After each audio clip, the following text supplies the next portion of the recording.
आप लोगों को मैं जो यहाँ पे लिखा हूँ यूक्लिड विभाजन प्रमेय का, उस पर थोड़ा फोकस कीजिएगा। ए बराबर क्या होता है, भाज्य बराबर क्या होता है, देखिएगा ए यहाँ बराबर है, बराबर लगा दीजिए। ये भाजक है, भाजक हमारा क्या है बी, इसमें गुणा लगा है, क्या लगा है गुणा लगा है। उसके बाद भागफल क्या है हमारा, देखिएगा इधर देखिए क्यू, यहाँ पे हमने क्यू लिखा है, यहाँ प्लस है, प्लस लगा दिया।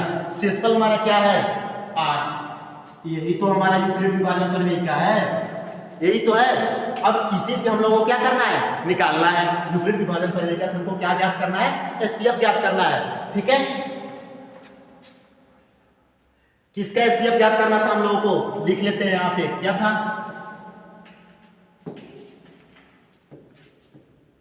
657 था, और क्या था 963 था।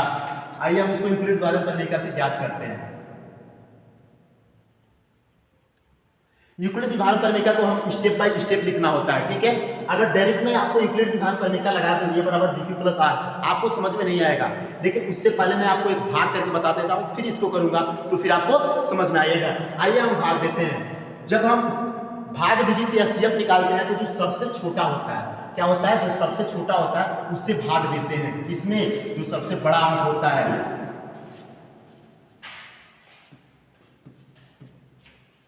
इससे हम क्या करते हैं, भाग देते हैं। अब भाग देंगे तो कितने बार में जाएगा, एक बार में जाएगा। कितने बार में, माइनस कर दीजिए, कितना आएगा 6, फिर यहां क्या आ जाएगा 0, यहां क्या आ जाएगा 3। जो हमारा शेषफल आता है, फिर उस शेषफल से हम भाग देते हैं, किसमें, जो हमारा पहला भाजक होता है उसमें फिर से भाग देते हैं। अब 657 में भाग देंगे, कितने बार में जाएगा, 2 बार में। क्या आएगा 612। अब इसको घटाइए, कितना आ जाएगा 45। जब हमारा शेषफल आता है, फिर उस शेषफल को जो यहां भाजक होता है उसे क्या करते हैं, भाग देते हैं। अब इसमें भाग दीजिए, कितने बार में जाएगा 6 बार में। क्या आएगा 270। आप सोच रहे होंगे मैंने इसको लिखते कैसे जा रहा हूं, आप सोच रहे होंगे मैं इसको तुरंत लिखते कैसे जा रहा हूं। आप देख लीजिए, 6 का पढ़ा 5 बार पढ़िए, 30 का 0 हासिल 3, फिर ये 0, 6 का पढ़ा 5 बार पढ़े, 30 का 0 हासिल 3, 6 का पढ़ा 4 बार पढ़िए, 24 हासिल 3 मिलकर कितना हो जाएगा 27। अब इसको घटा दीजिए, कितना आ जाएगा, यहाँ आ जाएगा 6, यहाँ आ जाएगा 3, यानी कि 36। और फिर जो हमारा शेषफल आता है, फिर इस शेषफल का जो यहाँ भाजक होता है उससे क्या करते हैं, भाग देते हैं। यानी कि हम 45 में भाग देंगे, कितने बार में जाएगा, एक बार में जाएगा। क्या आ जाएगा 36। अब इसको घटाएंगे, कितना आ जाएगा 9। फिर जो शेषफल आता है इसमें हम भाग देते हैं, कितने बार में जाएगा 36, 4 बार में जाएगा। ये जब तक देते हैं तब तक हमारा शेषफल 0 ना आ जाए। जब हमारा शेषफल 0 आ जाता है, जो हमारा भाजक होता है वही क्या हो जाता है, एचसीएफ हो जाता है। ये तो हम क्लास 6, 7, 8 में पढ़ते आए हैं, 9th में कभी कभी ऐसे ही लगाए हैं, लेकिन हम अब पढ़ रहे हैं क्लास 10th में, हमको देना है बोर्ड एग्जाम, हम इस विधि से नहीं लगाएंगे। आया समझ में। अब देखिए हमको लगाना है किससे, यूक्लिड विभाजन प्रमेय का से। हम क्लास 10th में हैं, आइए लगाते हैं। यूक्लिड विभाजन प्रमेय का होता क्या है, होता है ए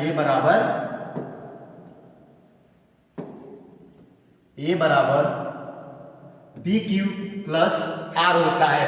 अब देखिए हमारा ए क्या था, मैं लिखवाया था भाज्य, क्या है भाज्य। देखिए हमारा भाज्य क्या है 963। हमारा उसके बाद से बी क्या होता है भाजक, भाजक क्या है 657।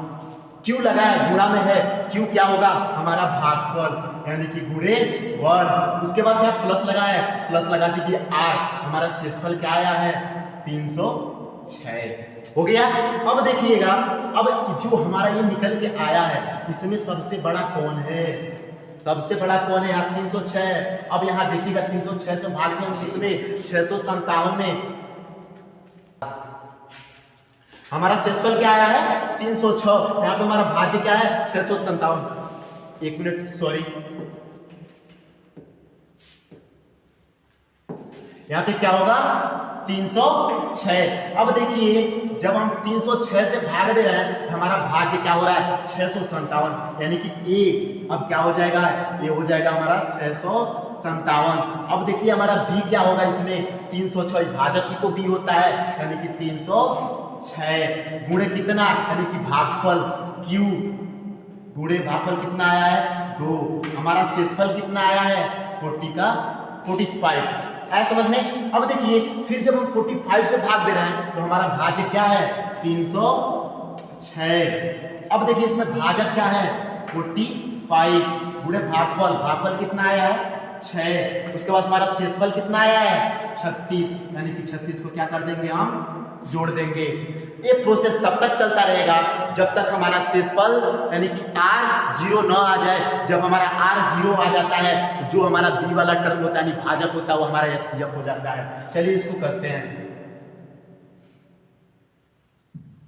अब देखिए अब जब 36 से हमारा शेषफल 36 आया था, जब हम 36 से भाग रहे थे तो भाज्य क्या हो रहा था 45, यानी कि 45 इक्वल टू भाग किसे कर रहे थे भाजक, यानी कि 36 से गुणे भागफल क्या होगा 1 प्लस शेषफल क्या आया है हमारा 9। अब देखिए अभी हमारा शेषफल 0 नहीं आया, यानी कि ये प्रोसेस फिर चलता रहेगा। अब देखिए जब हम 9 से भाग दे रहे तो हमारा भाज्य क्या है 36 है, ए भाज्य को क्या बोलते हैं ए, यानी कि 36 इक्वल टू भाजक क्या है 9, भागफल क्या है 4, यानी कि क्यू। अब देखिए शेषफल क्या आया है हमारा यहाँ पे 0। आप लोगों से मैं बताया ये प्रोसेस तब तक चलता रहेगा जब तक हमारा शेषफल यानी कि r 0 न आ जाए। जब हमारा r 0 आ जाता है तब तो हमारा जो HCF होता है, HCF होता है किसका निकाले थे हम 657 और 963 इक्वल टू क्या हो जाएगा, जो हमारा b होता है जब शेषफल 0 आ जाता है, जो हमारा b होता है वो क्या हो जाता है हमारा HCF। तो हमारा HCF क्या निकल के आया 9। ऐसा में चलिए आप इसको एक बार स्क्रीनशॉट करते जाइए, स्क्रीनशॉट करते जाइए शुरू से। इसमें देखिए हमारा ये रफ वर्क है, मैं इसको इरेज करता हूं, जो हमारा रफ वर्क है मैं उसको इरेज करता हूं। ये हमारा रफ वर्क था, मैंने आपको बताया आपने 6, 7, 8 और 9 में किया है। कब किया है 6, 7, 8 और 9 में किया है। आप शुरू से आप इसको एक बार स्क्रीनशॉट कर लीजिए। चलिए क्वेश्चन सहित इस पेज को स्क्रीनशॉट कीजिए, हो गया। अब आप फिर इसको कर लीजिए, उसके बाद से आप लास्ट वाला कर लीजिए, हो गया। नेक्स्ट क्वेश्चन,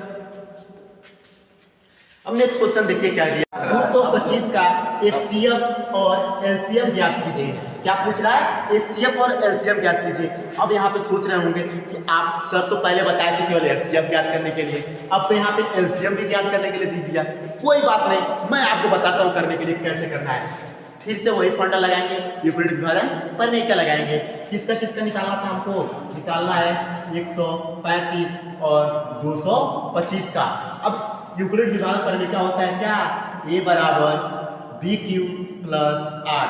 अब मैं आपको यहाँ डायरेक्ट बताऊंगा तो समझ में नहीं आएगा, यहाँ से डायरेक्ट बताऊं तो नहीं समझ में आएगा। इसके लिए पहले हम क्या करेंगे रफ वर्क करेंगे, यानी कि जो सबसे छोटा होता है उससे क्या करते हैं बड़े वाले अंक से क्या करते हैं भाग देते हैं।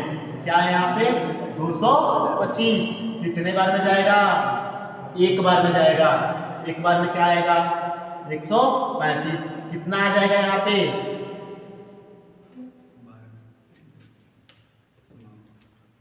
90 आ जाएगा हमारा। अब जो फिर 90 आया 0 तो नहीं आया ना, फिर इससे भाग देंगे इसमें 135 में, कितने बार में जाएगा एक बार में जाएगा।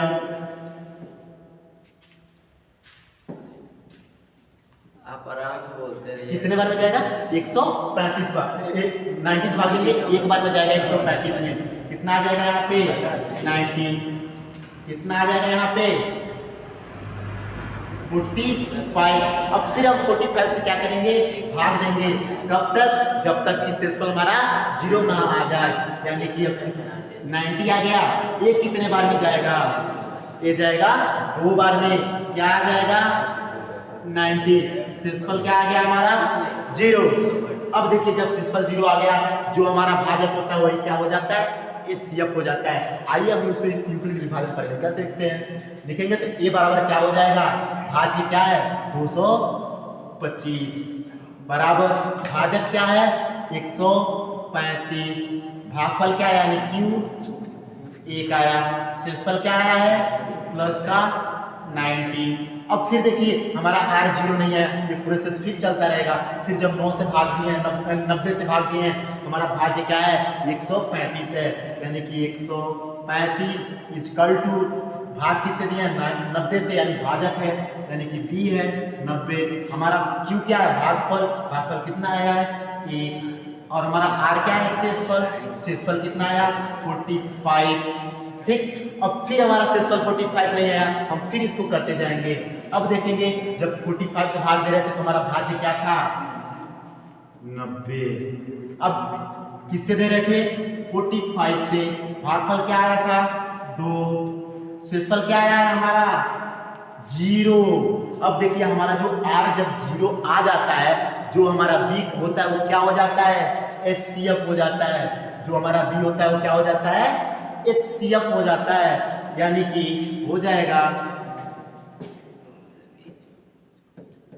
HCF 135 का मान 225 इक्वल टू 45।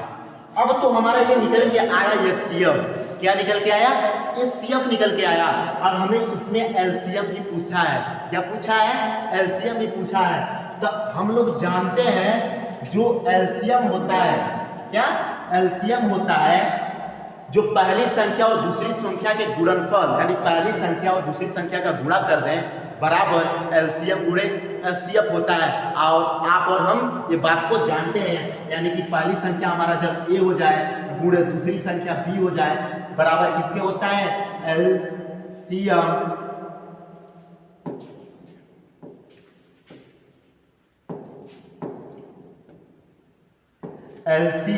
इंटू HCF, ये हम जानते हैं, ये सूत्र होता है। अब हमारा पहली संख्या क्या हो गया 135 इंटू दूसरी संख्या क्या हो गया 225,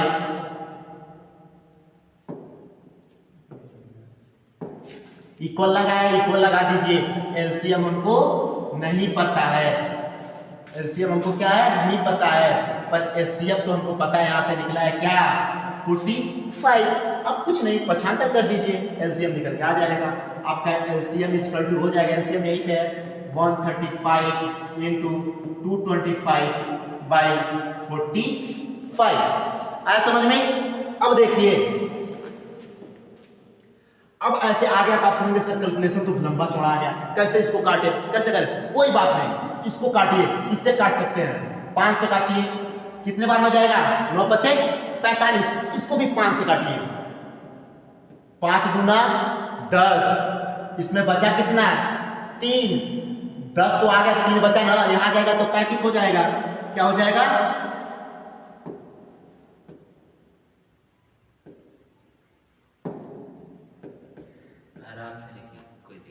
ये जब हम काटे हैं 5 दूना 10 हुआ है, अब यहाँ 3 बचा यानी कि 35, 5 सत्ते 35।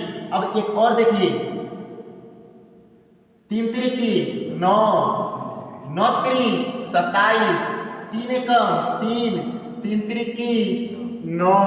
अब देख लीजिए यहाँ पे LCM गुणा कर लीजिए 3 से, इसमें 3 से 5 में गुणा करेंगे, 5 3 15 का 5 हासिल 1। अब फिर इस 3 से इसमें गुणा कीजिए, 3 दूना 6, एक हासिल लेके 7, अब फिर इसमें गुणा कीजिए 3 दूना 6। हमारा LCM निकल के क्या आया, LCM क्या निकल के आया 675। HCF क्या निकल के आया 45। यही तो हमसे पूछा था। अब आप इसका स्क्रीनशॉट करिए,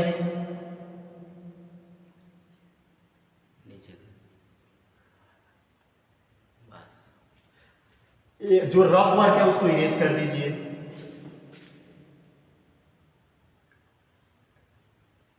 स्क्रीनशॉट ले लीजिए, हो गया ओके। नेक्स्ट क्वेश्चन ये जो क्वेश्चन आप लोगों के सामने दिख रहा है ना, बहुत ही मजेदार क्वेश्चन है। इसमें कोई कैलकुलेशन नहीं होता है, बस माइंड का खेल होता है और लिखना होता है। और ये जो क्वेश्चन है ना, 100 में 100% गारंटी है बोर्ड एग्जाम में आएगा तो आएगा, इसको कोई नहीं रोक सकता बोर्ड एग्जाम में आने से। 100% गारंटी है कि बोर्ड एग्जाम में आता है।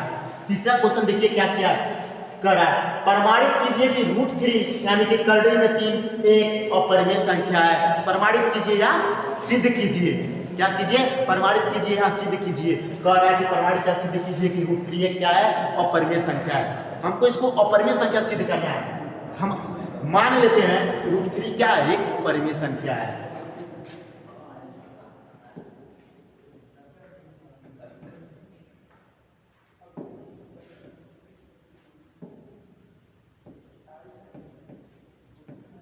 माना √3 एक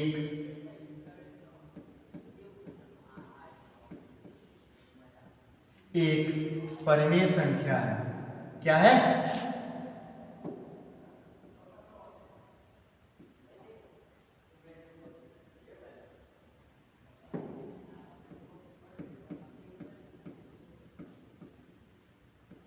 एक परिमेय संख्या है। मान लेते हैं जो √3 क्या है, एक अपरिमेय संख्या है। ठीक है, जब इसको हम मान लिए कि √3 एक परिमेय संख्या है, यानी कि √3 किसके बराबर हो जाएगा, p/q के बराबर हो जाएगा। इसको मान लेते हैं इक्वेशन नंबर 1। ठीक है, अगर जो p/q के रूप में हो गया, जहां p और q का एक के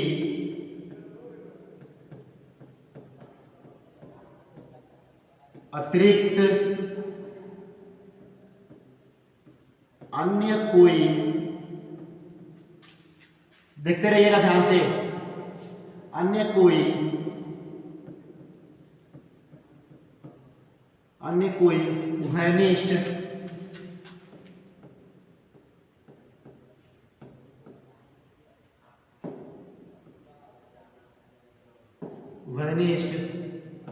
गुणनखंड नहीं है। क्या है, जहां p और जो q है, p और q का एक के अतिरिक्त कोई उभयनिष्ठ गुणनखंड नहीं है। इसको ध्यान से देखते रहिए और स्टेप बाय स्टेप समझते रहिए। इसमें कोई कैलकुलेशन नहीं है, बस समझना और लिखना क्या है, इसमें ध्यान देना है हमको क्या क्या लिखना है और इसको समझना। इसलिए जब कि 100% बोर्ड एग्जाम में पूछेगा, ध्यान से इसको देखते रहिए और समझते रहिए।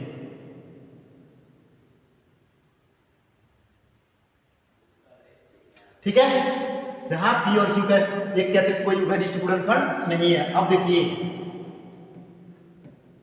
समीकरण 1 का वर्ग करने पर, अब इसका हम वर्ग करेंगे। अगर रूट जो हमारा 3 है, रूट का 3 है, उसका वर्ग करेंगे आ जाएगा 3 बराबर। अब इसका वर्ग करेंगे तो हो जाएगा p² बटे के q²। अब इस q को पक्षांतर करते हैं, क्या करते हैं, इसको समीकरण 2 मान लीजिए। क्या मान लीजिए, इक्वेशन नंबर 2। अब q को इधर भेज दीजिए, हो जाएगा 3q² = p²। यहां देखिएगा 3 जो है p²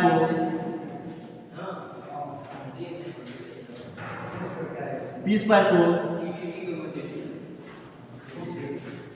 विभाजित करता है।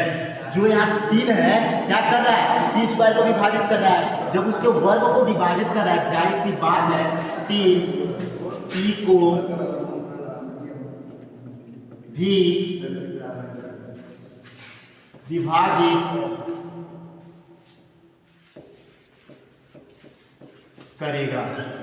करेगा। जब उसको वर्ग को विभाजित कर रहा है तो जाहिर सी बात है उसको जो वर्ग से निकालेंगे उसको भी तो विभाजित करेगा। अब देखिए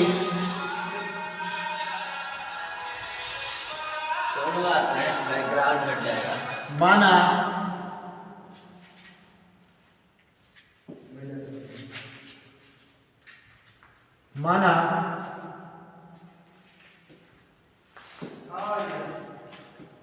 पी स्क्वायर बराबर 3c। क्या पी स्क्वायर बराबर 3c। पी स्क्वायर मत मान लीजिए, केवल पी मान लीजिए। माना पी बराबर क्या हो जाएगा 3c। ठीक है, अब देखिए पी का मान समीकरण 2 में रखने पर, समीकरण 2 में रखने पे, अब जो पी है ना इसका मान रख, पी का मान समीकरण 2 में रखिए। हमारा समीकरण 2 क्या है 3 बना लीजिए इसको समीकरण 3 बना लीजिए, इसको समीकरण 3 बना लीजिए। ठीक है, समीकरण 3 हम रखते हैं। अब देखिएगा हमारा 3 ये क्या है क्यू स्क्वायर बराबर पी बराबर क्या है 3c है, यहाँ पी स्क्वायर है, यानी 3c का क्या हो जाएगा स्क्वायर हो जाएगा। ये हो जाएगा 3q स्क्वायर बराबर ये हो जाएगा 9c। इस 3 से इसको काट दीजिए कितने बार में 3 बार में। कितने बार में 3 बार में। अब देखिएगा यहाँ पे q स्क्वायर बराबर आपका आ जाएगा 3c। देखिए ये जो 3 है ना, 3 किसको विभाजित कर रहा है क्यू स्क्वायर को विभाजित कर रहा है। क्या कर रहा है विभाजित कर रहा है, विभाजित 3 क्यू स्क्वायर को विभाजित करता है। जो हमारा 3 है ना क्यू को भी क्या करेगा विभाजित करेगा।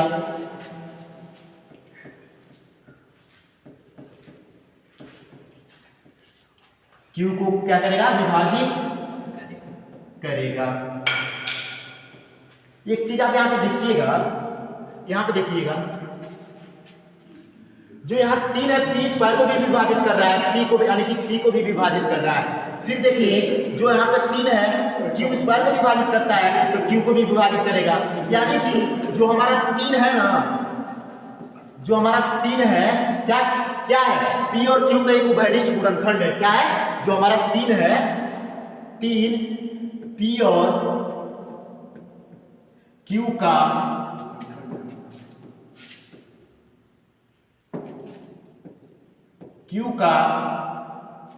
जो 3 है पी और क्यू का क्या है एक उभयनिष्ठ गुणनखंड है। उभयनिष्ठ गुणनखंड मतलब क्या, इनमें दोनों में पाया जा रहा है एक ही उभयनिष्ठ गुणनखंड है। क्या है गुणनखंड है। एक चीज आप ध्यान से देखिएगा, क्या एक चीज ध्यान से देखिए, ऊपर मैंने क्या लिखवाया है, ऊपर देखिए क्या लिखवाया है मैं। जब हम इसको माने परिमेय संख्या के यहाँ लिखवाया हूं जहां पी और क्यू का एक के अतिरिक्त अन्य कोई उभयनिष्ठ गुणनखंड नहीं है। हमने यहाँ बताया शुरुआत में ही पी जो है क्यू का यहाँ देख लीजिए एक के अतिरिक्त कोई उभयनिष्ठ गुणनखंड नहीं है। लेकिन जब हम परिमेय संख्या मान लिए हैं और इसको करते गए हल करते गए हैं तो हमने यहाँ क्या पाया है कि जो 3 है हमारा, क्या है जो हमारा ये 3 है पी और क्यू का एक उभयनिष्ठ गुणनखंड है। क्या है उभयनिष्ठ गुणनखंड है। कब जब हम उसको मान लिए हैं क्या वो एक परिमेय संख्या है। यानी कि यह हमारे मानने का क्या कर रहा है विरोध कर रहा है। क्या कर रहा है विरोध कर रहा है। यह हमारे मानने का विरोध कर रहा है। क्या कर रहा है विरोध कर रहा है, यानी कि विरोध कर रहा है। अतः विरोधाभास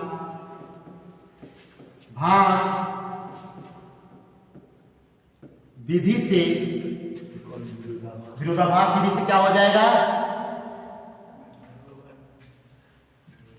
विरोधाभास विधि से √3 एक अपरिमेय संख्या है। क्या है अपरिमेय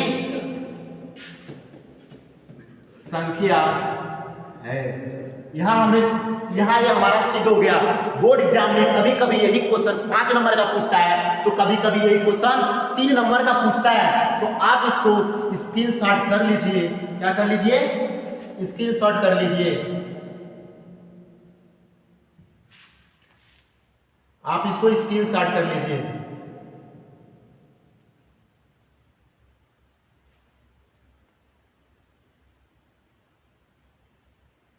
पता नहीं दिखेगा कि उससे बड़े ऊपर नीचे कर दीजिए।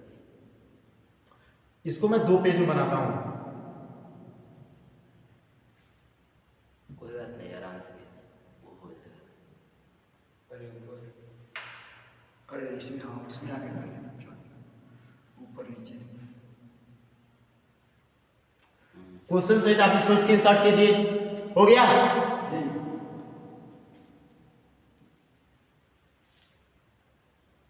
अब एक बार इसको स्क्रीनशॉट कर लीजिए। हो गया?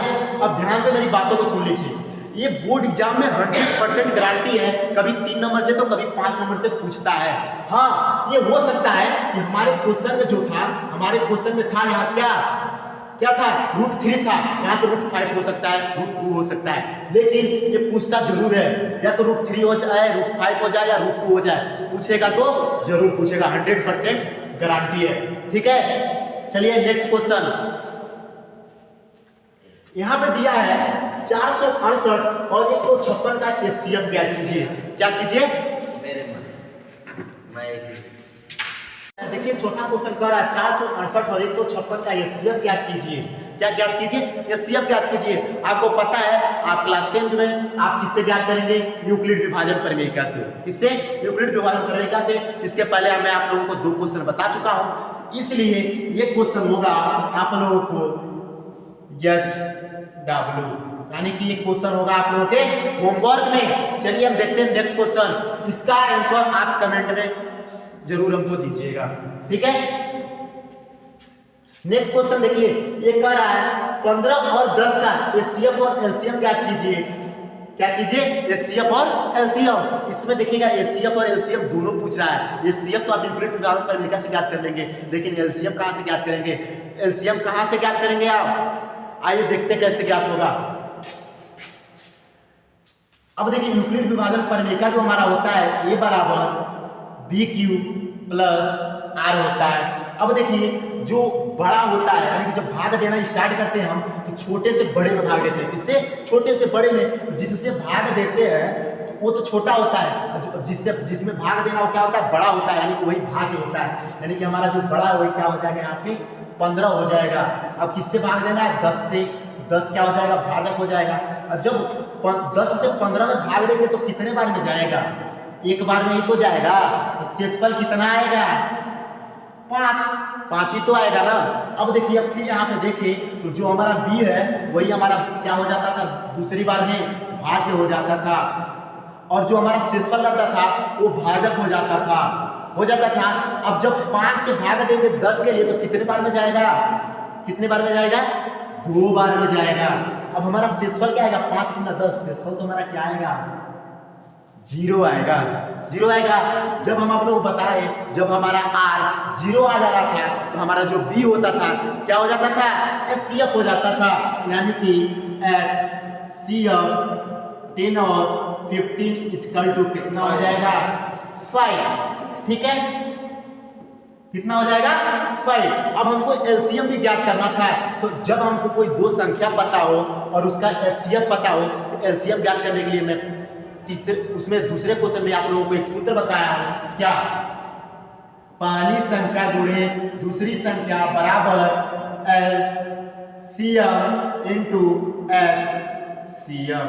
पहली संख्या हमको पता है 10, दूसरी संख्या 15। ठीक है, इसका गुणा करना है हम लोगों को। क्या करना है? गुणा करना है। यानी कि 10 × 15 = एलसीएम नहीं पता है, एलसीएम को लिख लेंगे। एचसीएफ हमको पता है 5। अब इसको पक्षांतर कर दीजिए, यानी कि एलसीएम को एक तरफ, बाकी सारे को एक तरफ भेज दीजिए। यानी कि हो जाएगा एलसीएम = 10 ×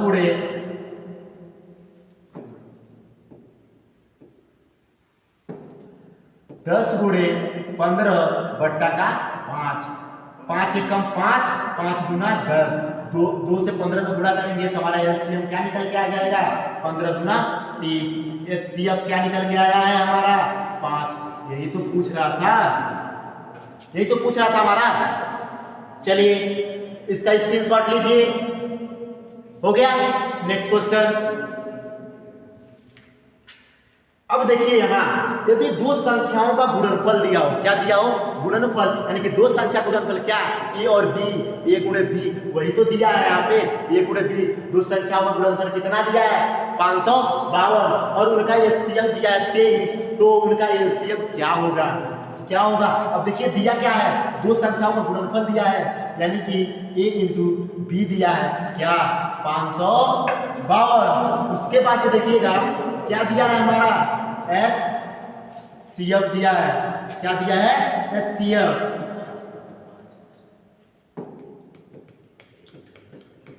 HCF कितना दिया है 23। आप लोगों को मैंने एक सूत्र बताया हूं, एक पहली संख्या गुणे दूसरी संख्या बराबर एलसीएम इनटू HCF।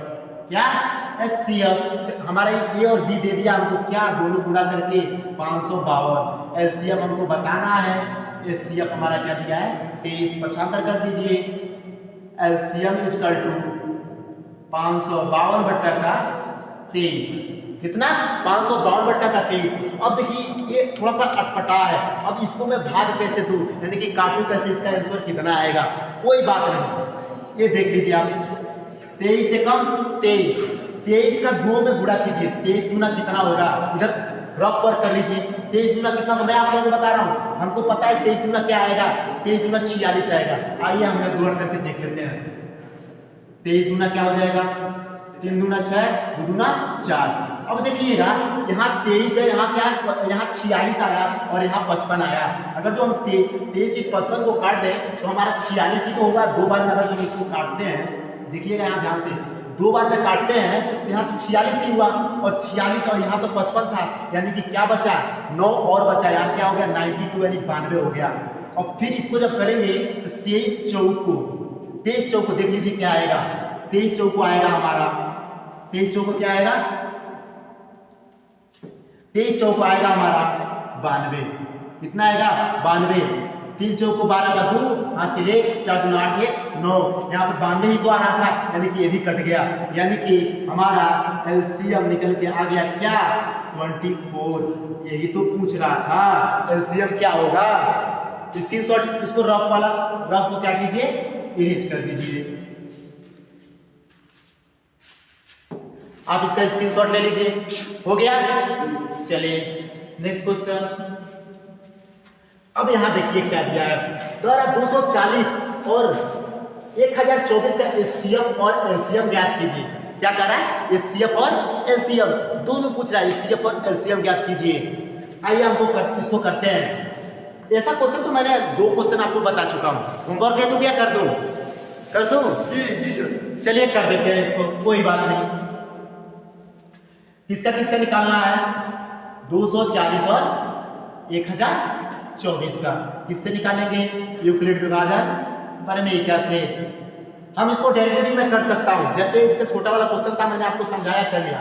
ये बड़ा है, मैं डायरेक्ट करूंगा आपको समझ में नहीं आएगा, इसलिए हम क्या करेंगे भाग विधि से करके फिर इसको करेंगे, ठीक है।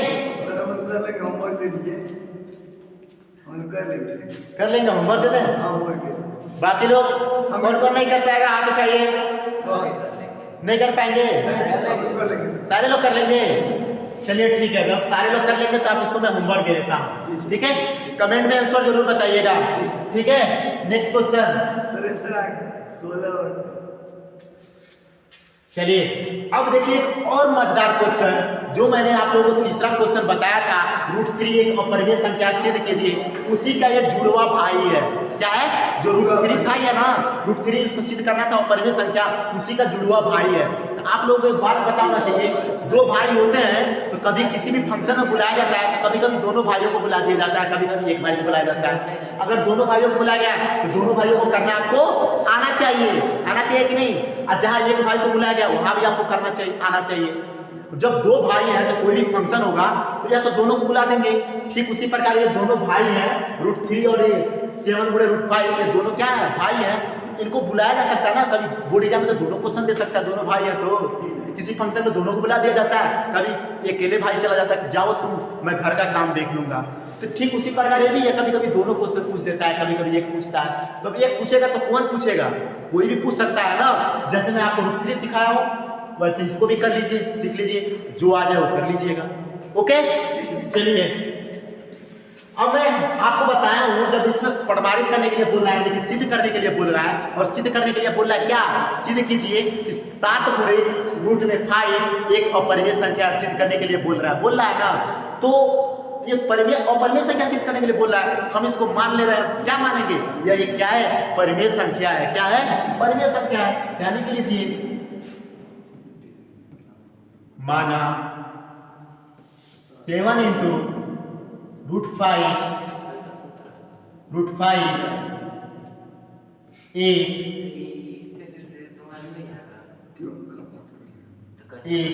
परिमेय संख्या है।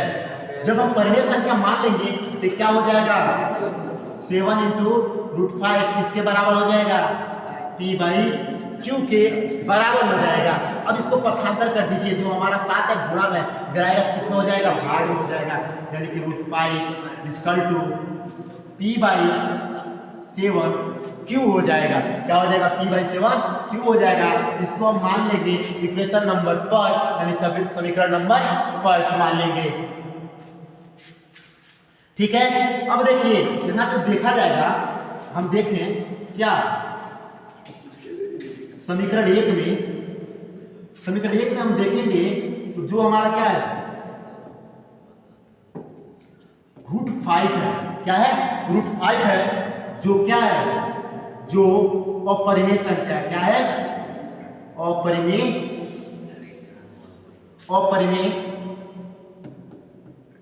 संख्या है, अपरिमेय संख्या। और ये बराबर है, अपरिमेय संख्या है, जब अपरिमेय संख्या है और यह बराबर है, किसके बराबर है, P/7Q के, क्या है, P/7Q के बराबर है। किसके बराबर है, जो √5 जो अपरिमेय संख्या है, ये बराबर है किसके, P/7Q के। जबकि P/7Q एक परिमेय संख्या है। क्या है, परिमेय संख्या है। क्या है, परिमेय संख्या। और आप और हम ये बात अच्छी तरह से जानते हैं। क्या जानते हैं,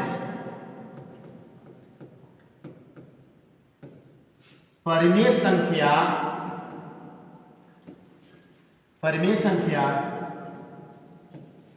कभी भी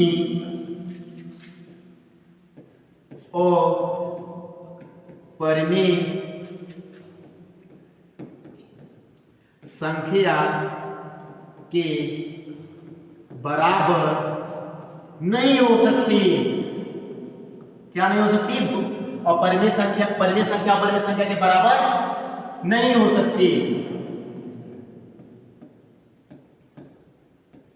लेकिन यहां पे तो बराबर आया है ना, क्या है, यहाँ पे बराबर आया है। तो जब हम मान लिए क्या, ये परिमेय संख्या है, जब हम मान लिए परिमेय संख्या है तो बराबर आ गया है। क्या बराबर आ गया है, और परिमेय संख्या के बराबर आ गया। और हम आप दोनों लोग जानते हैं कभी भी परिमेय संख्या और परिमेय संख्या के बराबर नहीं होती। यानी कि हम जो माने हैं उसका विरोध कर रहा है। देखिए कर रहा है कि नहीं, हम मान लिए परिमेय संख्या, ये कह रहा है कि परिमेय और अपरिमेय बराबर है, जबकि अब परिमेय और अपरिमेय बराबर होते नहीं है। ये तो हमारे मानने का विरोध कर रहा है ना। क्या कर रहा है, यह हमारे मानने का विरोध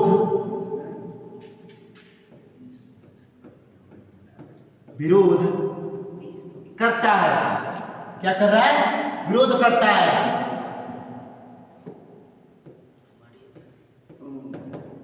अतः विरोधाभास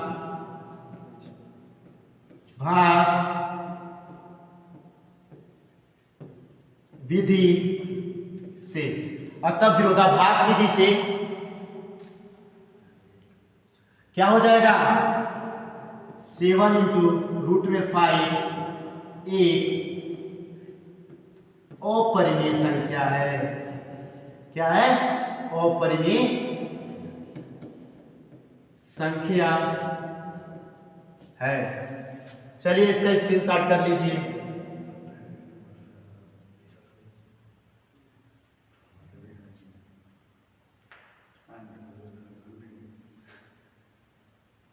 इसका स्क्रीनशॉट करिए। हो गया? चलिए स्क्रीनशॉट हो गया। अब देख लीजिएगा इसका एक और जुड़वा भाई मैंने बताया था, और ये इन दोनों में से कोई ना कोई एक जरूर पूछेगा। ठीक इस जुड़वे भाई की तरह एक और इसका भाई है। देखिए अगर जो उसका क्वेश्चन आ गया तो और अच्छी बात है, उसको भी मैं आपको यही क्लियर कर दूंगा। 3 टाइप का क्वेश्चन होता है, तीनों टाइप को मैं क्लियर कर दूंगा। इसमें से एक 100% गारंटी है कि बोर्ड एग्जाम में पूछेगा तो पूछेगा, वो उसको कोई नहीं रोक सकता बोर्ड एग्जाम में पूछने से इस क्वेश्चन को, 100% गारंटी है। चलिए नेक्स्ट क्वेश्चन। ये मजेदार क्वेश्चन क्या है? मजेदार क्वेश्चन है, और इसमें मैं क्वेश्चन आप लोगों को बता चुका हूं। क्या कर चुका हूं? बता चुका हूं। देखिए यदि HCF दिया है, क्या HCF यहाँ दे दिया A और B, में बार बार लिख रहा था, पहला और दूसरा लिख रहा था ना, पहली संख्या और दूसरी संख्या वही दिया है A और B। कितना दिया है? 12। क्या दिया है? 12 दिया है। HCF A कामा B दिया, इसका मतलब कुछ नहीं, मैं भी तो नीचे लिख रहा था HCF इतना कामा इतना बराबर इतना दिख रहा था ना, वही आप लोगों को थोड़ा सा घुमाने के लिए ऐसा क्वेश्चन दे दिया है। कितना दिया है? 12। फिर दिया है और A गुणे B, यानी कि दोनों संख्याओं का गुणनफल दिया है। क्या दिया है? गुणनफल दिया है। कितना दिया है? 8640। ठीक है। अब पूछ रहा है एलसीएम क्या होगा, किसका? A और B का एलसीएम पूछ रहा है। कोई बात नहीं, आप लोगों को मैंने सूत्र बताया हूं, पहली संख्या गुणे दूसरी संख्या बराबर एलसीएम इंटू एचसीएफ बताया हूं, इसमें कोई दिक्कत नहीं। एलसीएम हमारा नहीं दिया, यही तो पूछ रहा है। एचसीएफ देखिए ना, इसका दे दिया 12। अब रख देते हैं, गुणनफल दे दिया कितना? 8640 बराबर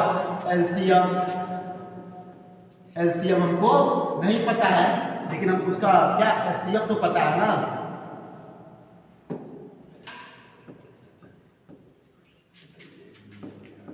एचसीएफ कितना आया? 12। ठीक है। अब इसको पक्षांतर कर लीजिए।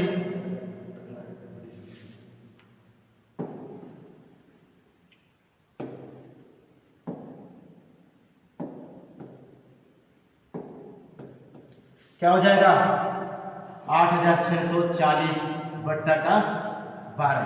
अब आप लोग दिमाग में आ रहा है कि 12 का पहाड़ा काटना है, 12 के पहाड़ा से काटना है, बड़ा अंक हो जा रहा है, कैसे क्या करें? आ रहा होगा?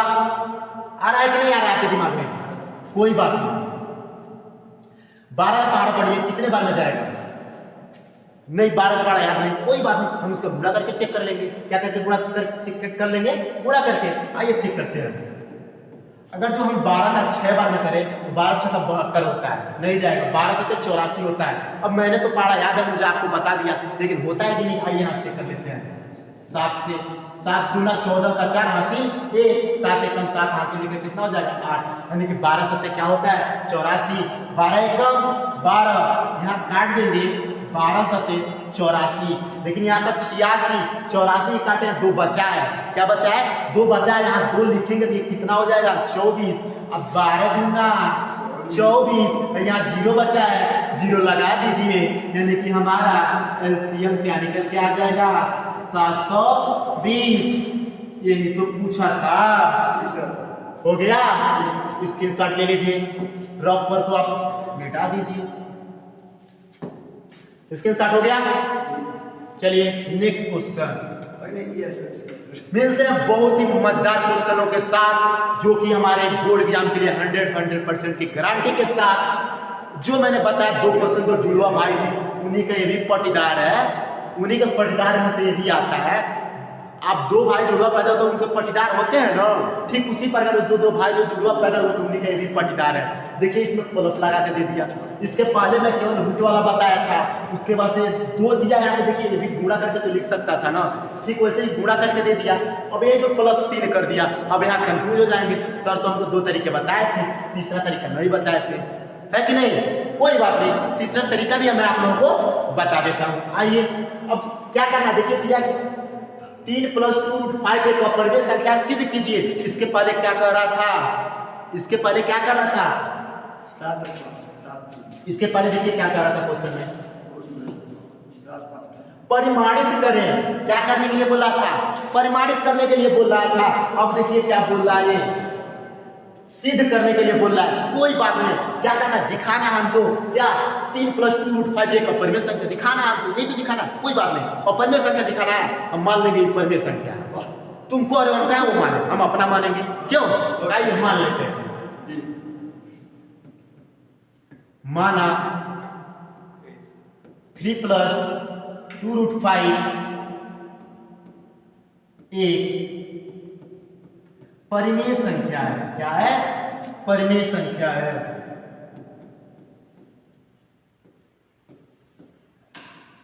परिमेय संख्या, जब इसको हम परिमेय संख्या मान लेंगे तो क्या हो जाएगा, 3 + 2 √5 किसके बराबर हो जाएगा, P/Q के बराबर हो जाएगा। हो जाएगा कि नहीं? जब P/Q के रूप में बराबर हो जाएगा, देखिए 3 है इधर, इसमें है प्लस में है, इधर जाएगा तो किसमें होगा, माइनस में। इसको पक्षांतर कर देते हैं, 2 √5 = P/Q - 3। अब देखिएगा, अगर इसको हम सॉल्व करें, इसके नीचे 1 लेंगे और इसका लॉसा लेंगे तो क्या हो जाएगा, 2 √5 हो जाएगा P - 3Q/Q। आया समझ में? अब यहाँ 2 है जो गुणा में है, इधर भेजेंगे तो किस में जाएगा, भाग में, यानी कि √5 = P -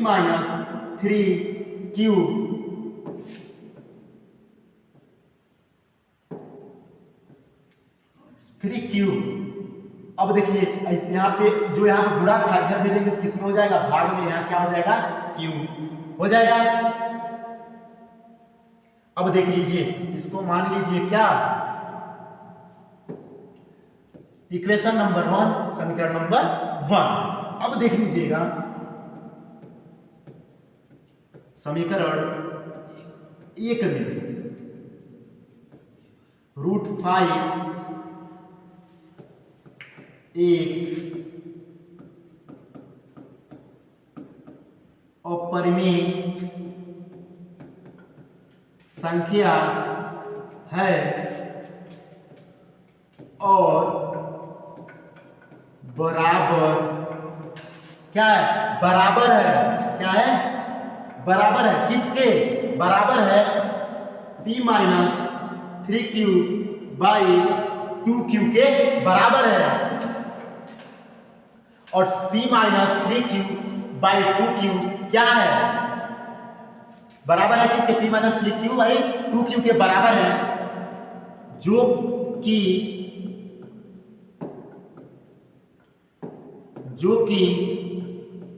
यह एक परिमेय, क्या है, परिमेय संख्या है। क्या है, परिमेय संख्या है। और आप और हम क्या जानते हैं, अपरिमेय संख्या परिमेय संख्या के बराबर कभी नहीं हो सकता। हम जानते हैं कि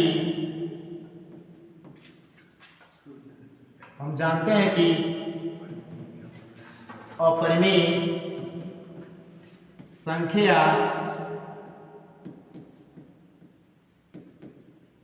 परिमेय संख्या के बराबर कभी नहीं हो सकता।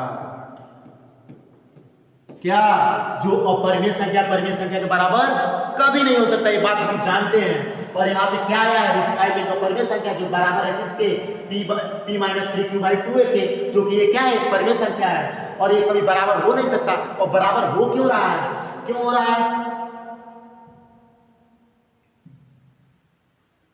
जब हमने मान लिया, माना 3 + 2 √5 एक परमेय संख्या, हमने जब माना तब क्या हुआ, और परमेय संख्या के बराबर हो गया और ये कभी बराबर हो नहीं सकता। यानी कि हमारे मानने के क्या कर रहा है, जो हमने माना उसका विरोध कर रहा है। क्या कर रहा है, विरोध कर रहा है। यह हमारे मानने का विरोध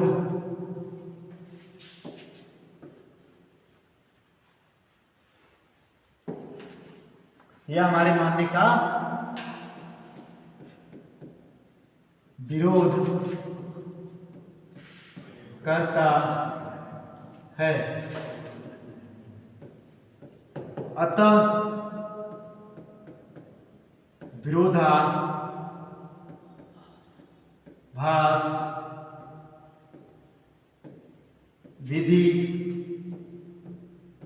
विधि से 3 + 2 √5 एक अपरिमेय संख्या है। क्या है, अपरिमेय संख्या है। चलिए इसका स्क्रीनशॉट करिए।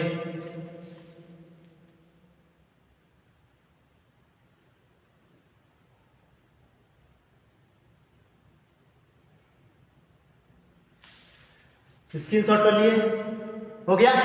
ये हमारा लास्ट क्वेश्चन था।